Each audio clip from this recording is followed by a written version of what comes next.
verify that with the commander of the mission. GLS is go for FTS arm. Now work is being done to arm the flight termination system. This is so the range safety can send a flight termination command if the rocket flies too far off track. There's a brief built-in delay so the launch abort system has time to pull the astronauts to safety first. GLS is go for LH2 high flow bleed check. All right, the high flow bleed check. That's so the cryo team gets verification that the RS-25 engines, all 4 of them, are in the proper temperature range for launch.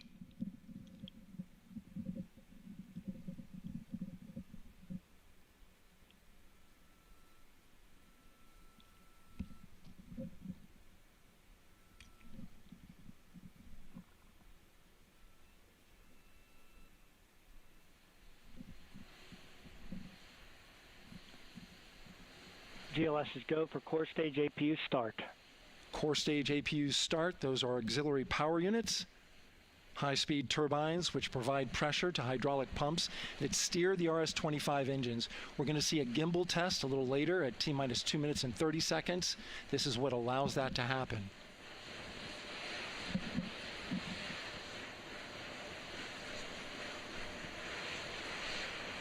Coming up in about 20 seconds, we're listening for go for purge sequence 4. That's a helium purge of the 4 core stage engines downstream of the propellant valve. This gets all the air and moisture out of there.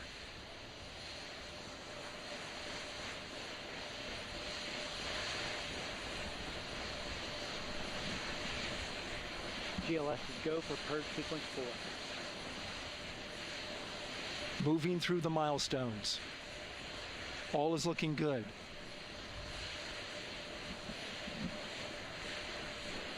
Coming up in just a few seconds, we're going to get that thrust vector control actuator test.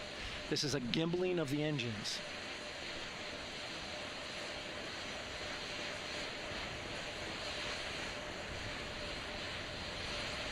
There are the 4 RS-25s, 3 of them Shuttle Heritage, 1 of them built from shuttle parts. And there you see them moving.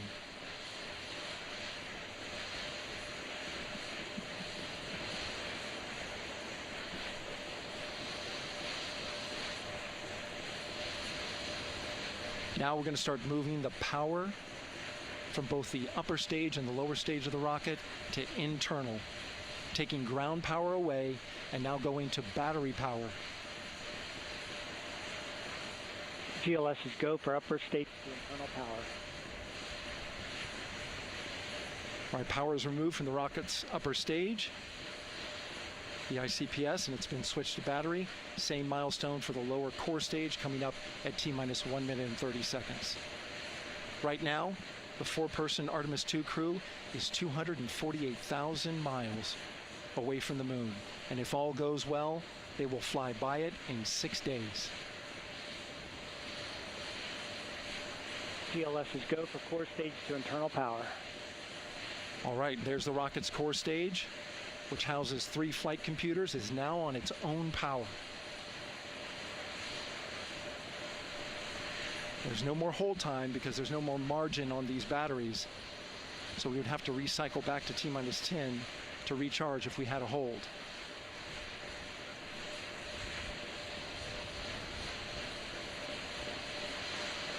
One minute. Right now, the rocket does not know what the T0 is, but coming up at T-minus 33 seconds, control shifts from the ground launch sequencer to the rocket's onboard autonomous launch sequencer, or ALS. The rocket will count itself down, but honor any holds that could come from the ground. Now, shortly after liftoff, Houston will take control of the rocket, and my colleague Gary Jordan will take over commentary. GLS is go for ALS. Great call out. The rocket is on its own. 4 brave explorers ready to ride the most powerful rocket NASA has ever launched. Sound suppression water is flowing. 15. And here we go. 10, 9, 8, 7. RS-25 engines lit. 4, booster ignition, and liftoff. The crew of Artemis II now bound for the moon. Humanity's next great voyage begins.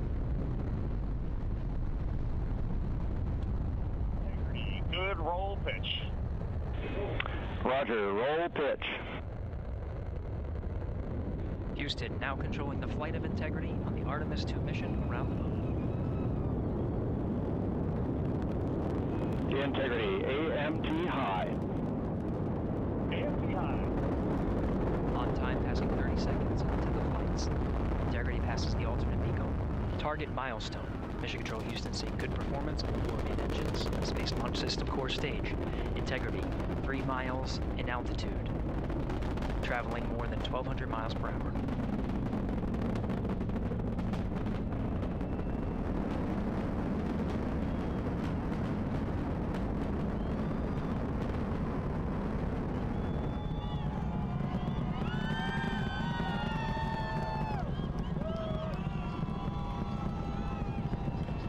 Mission elapsed time, passing 1 minute, approaching max Q.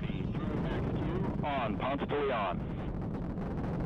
Stan, we have you loud and clear on Ponce de Leon. Have you the same? Communication signal transfer confirmed as Integrity and its crew go supersonic. Approaching 90 seconds into the Artemis II mission. Integrity is 14 miles in altitude, 8 miles downrange, traveling more than 2,600 miles per hour.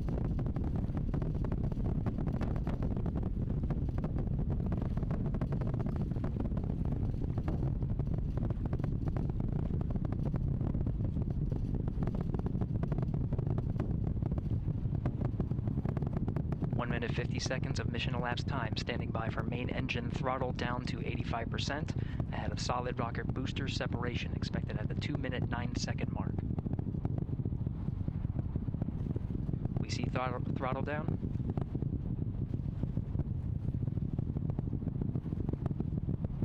Confirmed separation.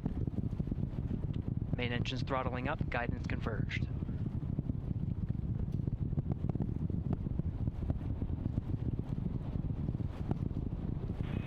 Integrity, guidance converged, performance nominal, upper stage RCS ready. Copy all, Stan. Integrity, SM priming complete. SM priming complete. 2 minutes 45 seconds of mission elapsed time into the Artemis II mission. Thrusters on Integrity and upper stage confirmed in a ready state ahead of service module fairing separation.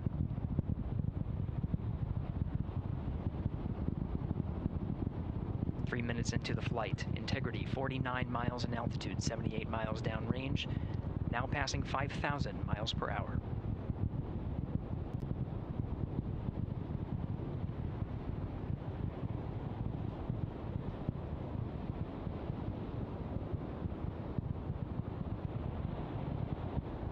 Standing by for launch abort system jettison. Houston Integrity, good last jettison, great view. Copy jettison, Team Eco 8+02. We see the same on board, Stan. And Houston has you loud and clear on TDRS at the Kármán line. Outstanding, Stan, we have you the same. 3 minutes 50 seconds into the flight of Artemis II, Wiseman, Glover, Cook, and Hansen cross the boundary to space with good comm checks. GPS signals acquired after last jettison now working on internal checks to verify accuracy. Flight Dynamics Officer analyzed the time of main engine cutoff, confirmed at 8 minutes 2 seconds, time of MECO.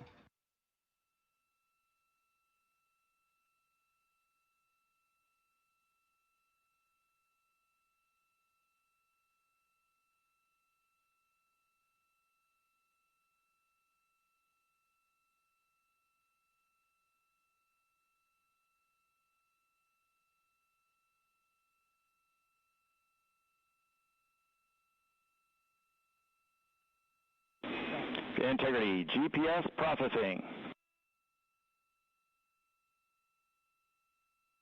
Outstanding, Stan, we see the same, and we have a beautiful moonrise. We're headed right at it.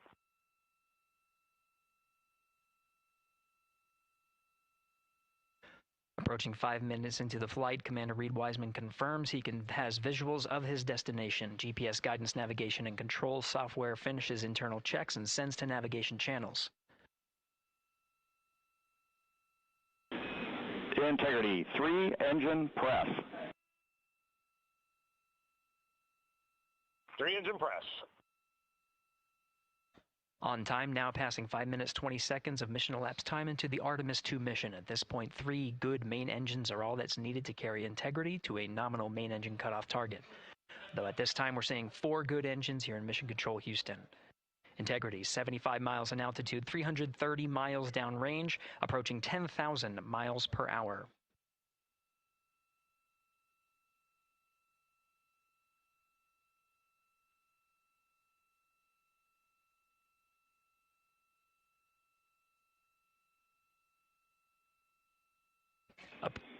Integrity looking good at 6 minutes.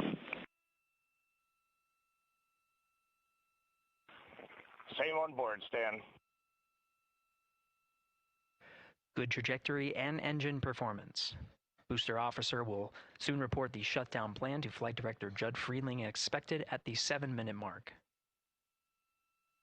Integrity, 78 miles in altitude, 460 miles downrange. Integrity, expect nominal shutdown.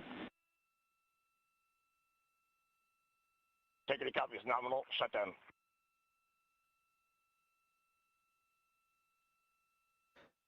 Six minutes 40 seconds of mission elapsed time. Shutdown plan is as expected. Again, the time of MECO was confirmed at 8 minutes 2 seconds into the flight.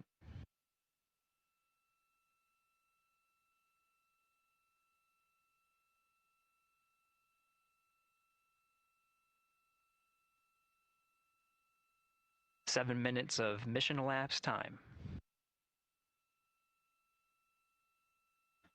Throttling down as we approach the abort once around option. Milestone at the 7-minute 30-second mark. Now 84 miles in altitude, 650 miles downrange, traveling more than 15,000 miles per hour. Integrity, AOA open. AOA open. The window is now open for an abort once around option that would target splashdown in the Pacific Ocean. Still following nominal ascent at this time.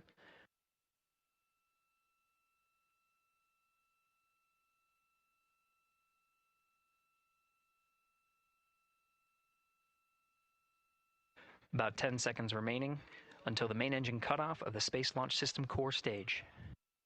Standing by for confirmation of MECO and core stage separation.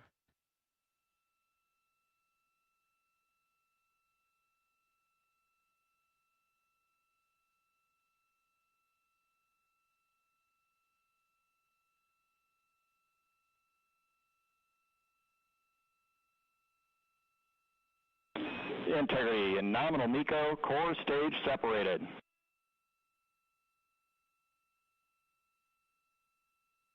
We see the same on board, Stan.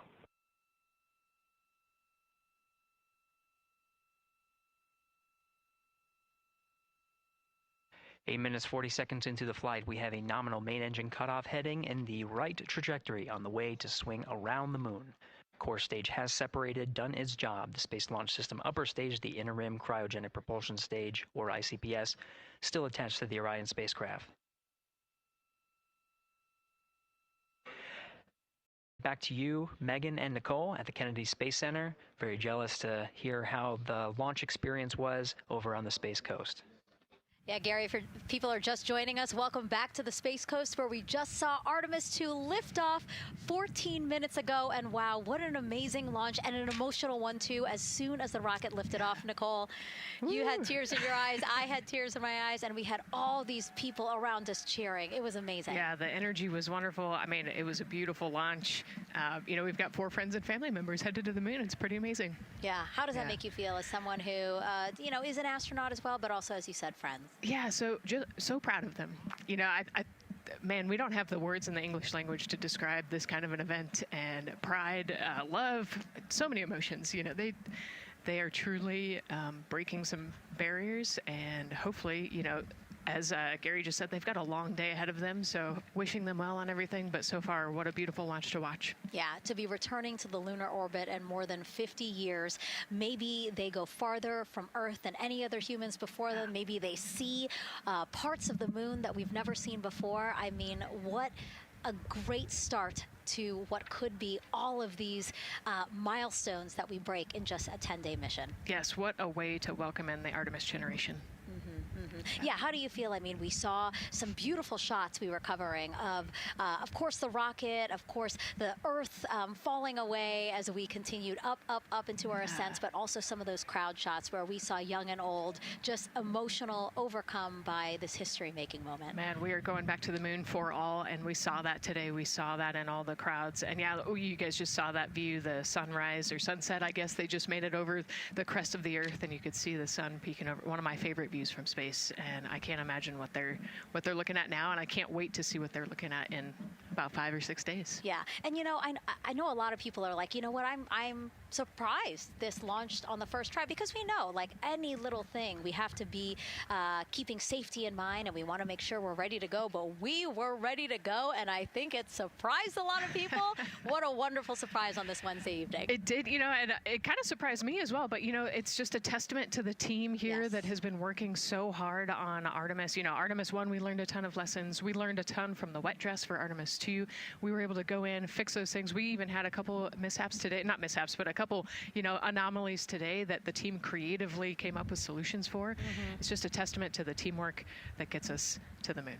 And so we can continue to watch Christina, Reed, Victor, and Jeremy on their way now to the moon in Earth's orbit and awaiting the next in-flight milestones, deploying Orion's solar arrays. So why don't we get back in with Mission Control and Gary.